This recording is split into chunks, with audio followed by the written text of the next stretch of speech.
We're going to start with the nation. Wike others take anti-Atiku battle to Bauchi governor. Marketers seek upward review of petrol pump price. Picture here of Osun women led by First Lady Mrs. Kafayat Olaiton at the, I think it was the support for the APC presidential candidate. Yeah. New Naira notes. Banks get 52 billion Naira cash deposits in 2 weeks. Police Affairs Minister, our allocation is too small. ASU rejects payment of half salary to members. 2023 elections, what are the big four offering? And UK government okays £95 million for 4 million Nigerians. Okay, which story are we starting with? We'll start with the CBN announcement 2 weeks ago about redesigning the Naira notes, and they said in that short period of time, they have received 52 billion Naira cash deposits. And they say that most of those who have been depositing have been identified as politicians, bureau de change operators, businessmen, real estate financiers, traders, and many more. But they say EFCC and other security operatives have insisted that the banks keep a register of the people who are making these depositors, because very soon they are going to interview them and quiz them.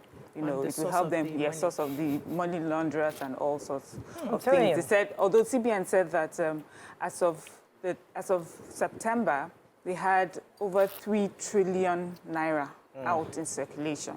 And so they're trying to mop up. So we still, even though it's 52 billion in 2 weeks, we still have a lot more of money out there. I opened my children's piggy bank yesterday and I collected all the money. I'll pay people when the new notes come. That's true. I need to do that. Thank you. I forgot. Our piggy banks are there. Yes, completely forgot. Use them for transactions. Yes. Oh, that's true. I totally forgot. Yeah.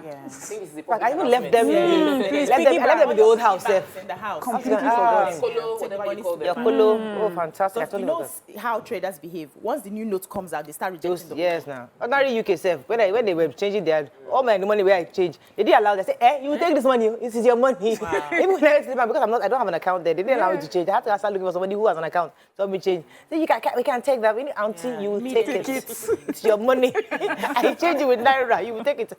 Anyway, let me take, so university teachers yesterday rejected the incomplete salaries paid to them by the federal government, saying it violated labor laws. So the Academic Staff Union of Universities, that's ASU, said it's called pro rata payment and it's an aberration. Said that's the president, Emmanuel Osodeke, who was speaking after the NEC meeting, and he was saying that his members were not casual workers. So you can't just pay them as if you are paying casual workers, and it's not acceptable. So they are going to reject the money. These are intellectuals who are putting in their best to do the work. And he made a statement.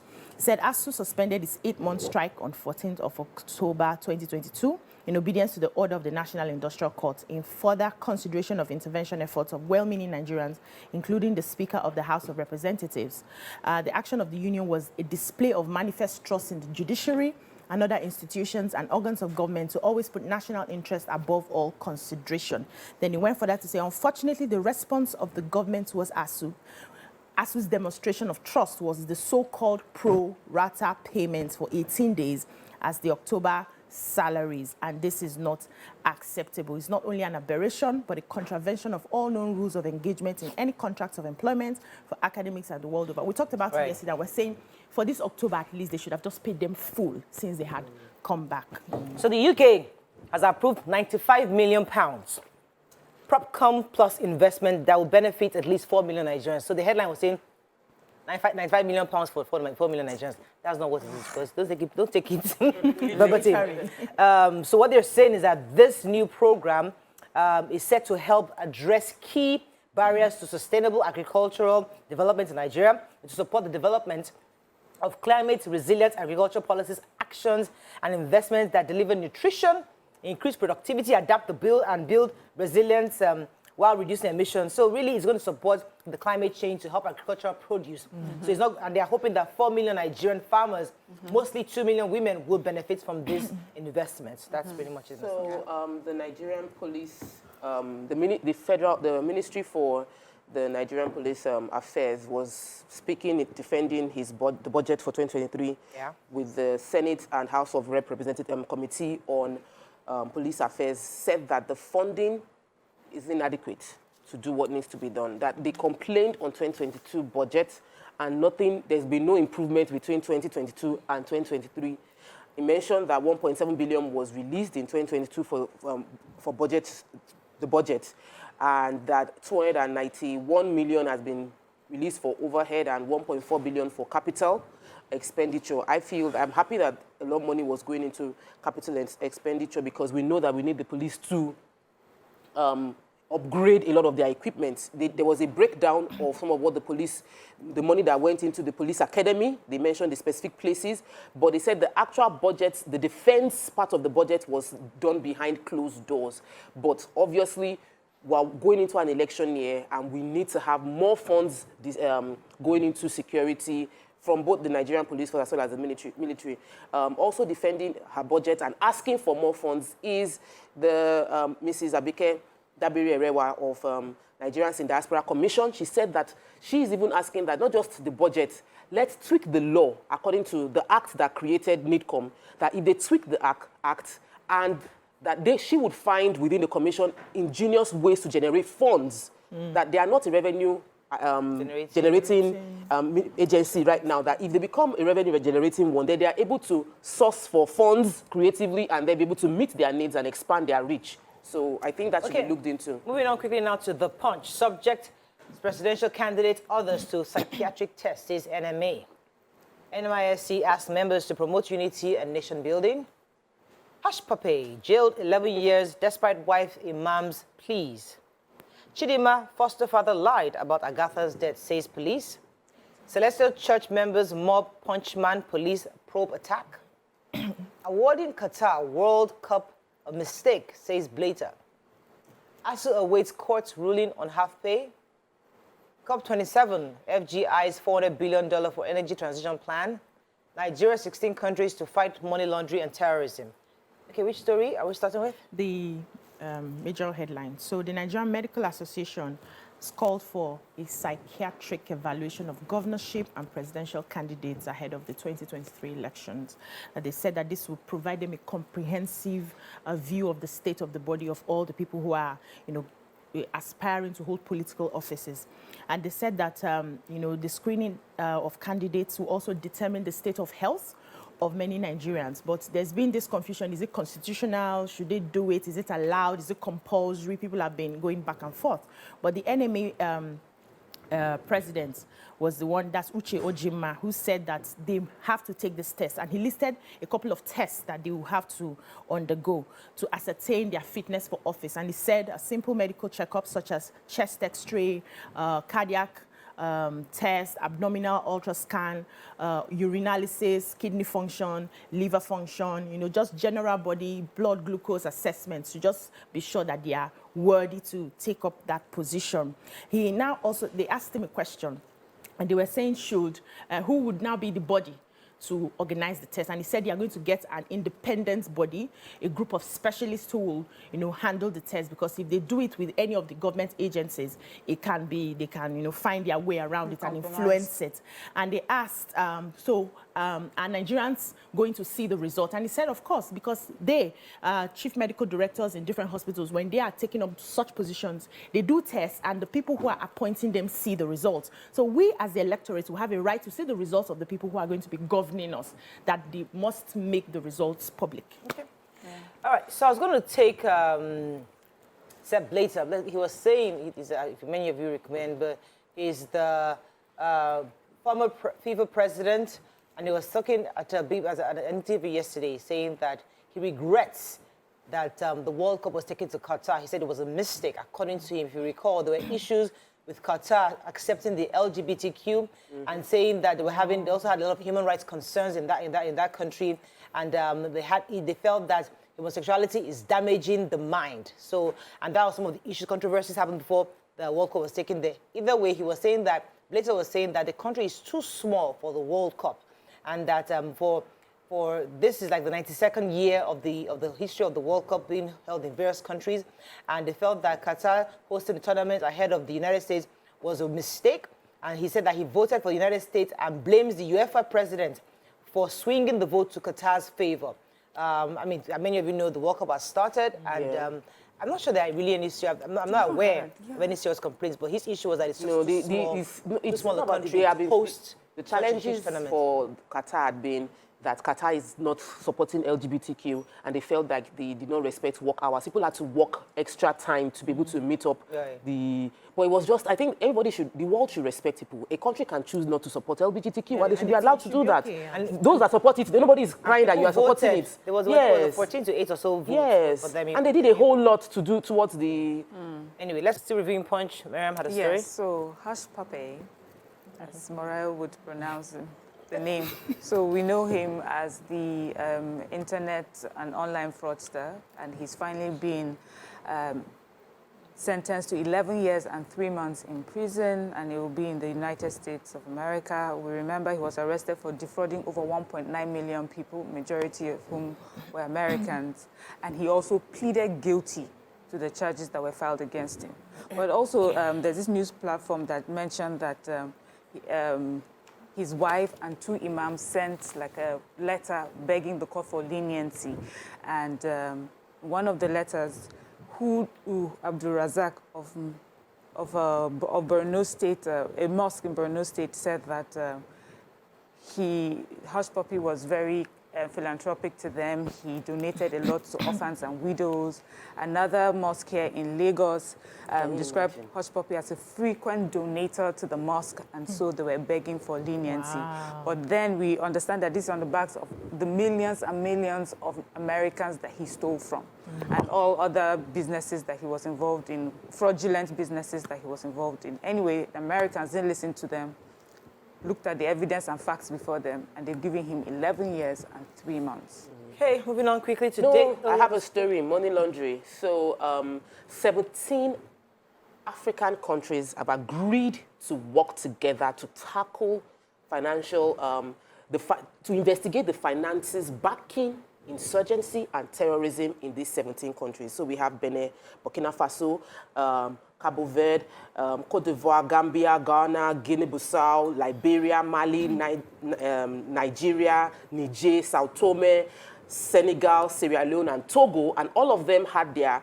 financial intelligence unit met in Abuja on Tuesday, and our own SGF boss Mustafa addressed in saying that there is a transnational way these terrorist organizations are getting funded, and it's affecting all these 17 African countries' ability to develop, and so that they must work together to trace how they are getting funded, curb the funding, and reduce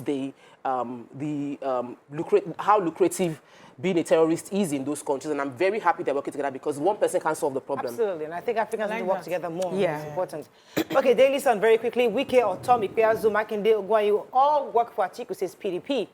Obi's candidacy, part of restructuring, we advocate this is Afenifere. Court orders INEC to respond to suits seeking to disqualify Tinubu. Forfeit dead, scores injured as explosion rocks on nature drug market. Forex crisis, unauthorized levies may worsen fuel supply at Yuletide. 14 burned to death in Kano road crash. EFCC chair appeals judgment sending him to prison for contempt. ASU accuses FG of treating lecturers like casual workers. Enugu, PDP gets 1,795 member campaign council. All right, which story? So Yoruba Socio-Political Association, Afenifere, has said that the candidacy of the presidential candidate of the Labour Party, Peter Obi, is part of the restructuring that Nigeria needs. So this was said by the Secretary General, Shola, and he was mentioning that they have been advocating for a form of restructuring in a way that every ethnic nationality would have a sense of belonging in the country, that this country belongs to all of us, and that's why they are insisting on the endorsement of Obi, and it is based on equity, balance, justice, and fairness. So he also went ahead to say that what they are trying to do is to avoid one section of the country dominating over others. And if we say somebody like the PDP presidential candidate, if he wins, then it means that the people from the north will win the elections irrespective of anybody's feelings, and whatever anybody says, they will win. And if it moves to the APC presidential candidate, it will mean that it's now rotating between the north and the Yoruba people. But if it goes to someone like Obi, it now means that some other parts who have not been given an opportunity would have a sense of belonging, and that is what they are fighting and the reason for their endorsement. PDP is saying very confidently that all the G5 governors, those governors that are aggrieved, that they will work for us in our interest. According to Senator Dino Melaye, he was saying specifically that Atiku will win without the governors who are aggrieved. Some of them will work for Atiku. We saw that when it happened in Benue, when Governor of Abia State, Ikpeazu, urged voters to vote for PDP from top to bottom. He also said that he can assure that the crisis with the governors will not affect Atiku's chances, that Atiku will definitely win without them. Also, Ayu has said that we are not enemies, as the current chairman says that the national chairman said that he's not enemies, that the G5 governors are still his friends. They're not enemies of the party, that they will still work together. So hopefully, I guess it's important for them to hear this narrative coming from the party, because many of their members feel like because the party is divided, there might be issues with the party. So it's good to hear from the leaders that they are working to bring things back together. Yeah, I So have one story. So scarcity. the EFCC chairman, I know a lot of us woke up to the fact that the court was asking him to be remanded in Kuje prison for contempt of the court. But yesterday he was at the House of Reps, where they were defending their budget for 2023, and he was asked the question about his eminent remand, and he says that they're appealing the case, and they would hear from them. But he's specifically saying that they're trying to appeal to the National Assembly to see if that they can get more funds for the academy that they're building. Was the reason stated? Did you read that part? Yes, it was. No, I didn't read it in the paper, and I don't want to give social media stories. So anyway, so he says that they're building an EFCC academy, and that's because it's important for them to catch criminals, always be ahead, and to do that is to train and retrain and train again. All right, okay. To avoid petrol scarcity during the Yuletide season, the Depot and Petroleum Products Market Association of Nigeria, that's DAPMAN, as well as the IPMAN, that's Independent Market Association of Nigeria, have said that urgent steps need to be taken. IPMAN has announced, I took the story on Monday about the fact that there is increase in bringing in petrol, as well we have in scarcity. Now DAPMAN is saying that there are additional levies, that illegal levies, unauthorized levies being placed on every transaction. The spokesperson also, Winfred Akwani, the chairman of DAPMAN, said that if the CBN doesn't provide DAPMAN and IPMAN access to petrol, dollars at official rates, there will be scarcity by Christmas, because they are having to source at the parallel markets at a rate that is not convenient or profitable. And so you cannot be saying, they're announcing ahead now. It will not be, it won't be a surprise to everybody if this happens. We already know what will happen during festive season. So let's listen to them and talk to them. We have to run. Let's just quickly take from the Tribune, I think NDLA uncovers plots to introduce lethal synthetic opioid and fentanyl to Nigeria. Otom Bala Mohammed reaffirmed support for Atiku. 4 fair dead, several injured as explosion rocks on the chemical market. That's another story. Take it. Kidnap ex-MILAD's wife released after 3 days. And Nigeria to get, okay, I think I took that story already. So NDLA is saying that, that they're keeping eyes on cartels and drug barons that are trying to bring in an opioid called fentanyl. He says that, according to CDC, it's 80 times as potent as morphine and 100 times more potent than heroin. And they plan to do this either in liquid or powder form and with misleading labels to target our youth population. They also confirmed that a lot of the overdose deaths that happen in America is linked to this particular drug, and they said that its liquid form can come in form of nasal sprays, eye drops, and small candles. They're asking parents to be to be observant and keep an eye, and they will be doing their job to make sure that they don't bring this in. Yes. Oh, wow. This is scary. God will help us. We've seen lots of movies about this particular drug. I've seen a lot of them. It's scary.